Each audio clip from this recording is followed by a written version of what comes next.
Our final reader, and I think for a final reader, her book is appropriately titled. Heidi Bell's book, Signs of the Imminent Apocalypse and Other Stories, so a good ending, was published by Cornerstone Press in October 2024 and received a starred review from Booklist. You can read a playlist for the collection at the website Large Hearted Boys Books and Music page. Heidi lives in Aurora, where she works from home as a freelance writer and editor. And when I asked her about her influential author or book, she said Octavia Butler. So please welcome her to the mic.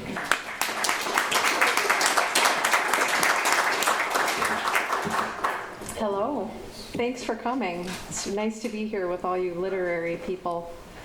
I'm going to read 3 different things. There are several shorts in this book, and I'm going to read a couple of those, just a couple pages long, and then I'll read a little piece from a longer story.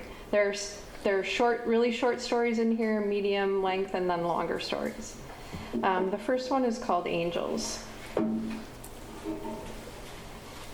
The brightest of lights and a liquid dark presence, a smell like smoke and muscles gritty with sand, motion over water streaked with moon. He remembers the reverence in his mother's voice as she told him how it was said that she would have no children, and then unexpectedly, one summer day so hot it wilted the leaves on the trees, the angels brought him here. As he grew, his body caught up with a large toddler's head that in the albums full of photographs seemed as out of proportion as a sunflower on its thin stalk. And as he got older, he learned things that made him doubt his mother's stories, things about human anatomy and what desire does to it. Snickering in health class, he held the condom with 2 fingers, flung the diaphragm like a frisbee to the boy at the next desk, pretended to eat all of the tiny multicolored birth control pills in the white plastic case. He spent his years at Jefferson Junior High, slouching through the hallways with boys who bragged about what the easy girls gave up outside the gym during school dances. He knew how he had gotten here. He had read the words and seen the diagrams. He had even heard his parents at night. Still, he could not shake the myth, could not attribute to storytelling or imagination the sensations of the elements bound together inside him. The feeling of flying at incomprehensible speeds, his body's earliest and truest memories. He swam beneath the surface in ponds and lakes, even in the public swimming pool with his eyes open, looking for a doorway, the home of the angels he knew had made him out of mud and shells and carried him scorching into the air. Sometimes after his parents had gone to bed, he would climb out his bedroom window to the flat porch roof, light a camel he had stolen from his father's secret stash, look out to the dark water of the glittering lake just beyond his yard, and listen for splashes, watch the sky for streaks of light. When he was 17, there was a girl for whom he felt a wrenching, nameless emotion. Together, they swam off his parents' dock one night in August to escape the heat emanating from the trees and grass, heat trapped by the heavy cloud cover. Automatically, he swung his arms back and forth under the surface of the water, waiting for a touch, a slick form to brush past him in greeting. He searched the perimeter of the lake, the sky above the trees. The girl's hand startled him when it rose from the water and reached for his shoulder, which she pressed once before turning and swimming to the ladder. He followed and lay on his back next to her, the warmth of the wooden dock soaking through his towel. They talked about the rest of the weekend, about homework and dinner with her parents on Monday. "Don't be nervous," she said. She leaned over his body, and the dragging ends of her wet hair brought goosebumps to his skin.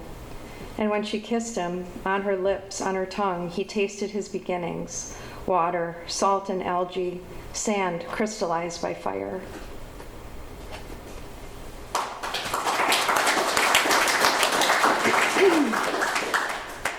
This one's a little bit lighter in my book of apocalypse stories. It's called A Scuba Lesson. Hilda had known Gregory 10 years before she called him on it. It took her that long to get over her first impression, that Gregory was a jackass. And her second impression, that Gregory was an unhappy jackass. And to arrive at her third impression, that underneath, Gregory was a pretty nice guy as far as guys go. One night at the local tap, he said it again for the benefit of a new instructor. I can teach any turkey to scuba dive. Hilda waved to him across the table. I have turkeys, she said. What? One gin and tonic, and he had cute red patches like rug burn low on his cheeks. She smiled broadly. I bet you can't teach one of my turkeys to scuba dive. The scuba crowd cheered. She was still married then to her first husband, a hobby farmer who owned the shop where Gregory's students rented equipment. Years later, her feet in Gregory's lap, Hilda would laugh, remembering the college-age sales girls her first husband had paraded around in his restored '57 Chevy. She missed nothing about their marriage, except perhaps the pool in the back of their house, into the deep end of which Gregory had climbed that night and stayed for 10 minutes, buddy breathing into a plastic bag. Certain of winning, Hilda had already turned on the oven by the time Gregory emerged from the water with a turkey, who, though trembling badly after its first lesson, was very much alive.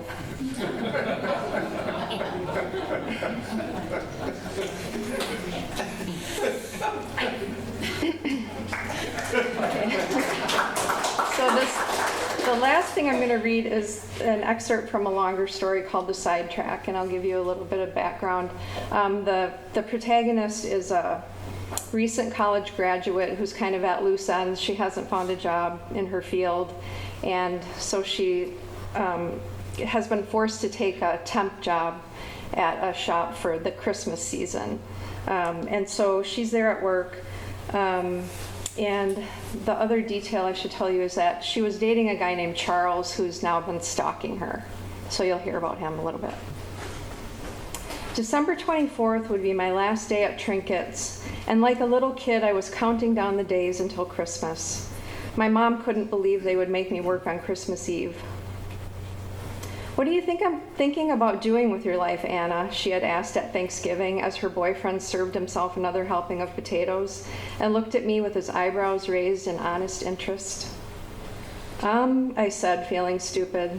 I'm not sure. I do know that retail sales is out of the question. I smiled goofily, but my mom only managed a strained smile in return. At Trinkets, the manager worked weekdays, so Loretta and I were often stuck working weekends 8:30 to 5 or 1:30 to 10. On a Saturday night in the middle of December, Loretta poked her head into the stockroom and said, I'm going to lock the door. Okay, thanks, I said. We had been hella busy that day, and it had started to snow around 8, and business had slowed. In that quiet interlude, I made a list of the tiny gift books that needed restocking and went to the stockroom to find them. We sold more of them than anything else, but I couldn't figure out who actually read them. When I heard the bell on the front door tinkle, I thought fleetingly of Charles, and my heart started to race. I peeked out the stockroom doorway and was relieved to see someone in a parka with a hood up and a scarf around their neck. Someone too slender to be Charles, thank God. This late customer said something to Loretta in a quiet voice, too quiet for me to hear, and then, head lowered, followed Loretta down the long counter toward the stockroom. Loretta saw me there, peeking out the doorway, and I noticed that her face was a strange color, bluish-white, like cream cheese. She looked straight at me and then cut her eyes, and I almost laughed because she was always so nice to everyone, even the most disrespectful customers. The late customer didn't see me there, and I instinctively ducked back inside the stockroom. Is that what Loretta had been directing me to do? She walked around the counter, and surprisingly, the customer followed her back there, all the way back down to the cash register. Was it someone Loretta knew? Her husband coming to pick her up? He had never come to pick her up before. Why didn't I just step out there and ask? Because something was wrong. And I'll stop there. Thank you.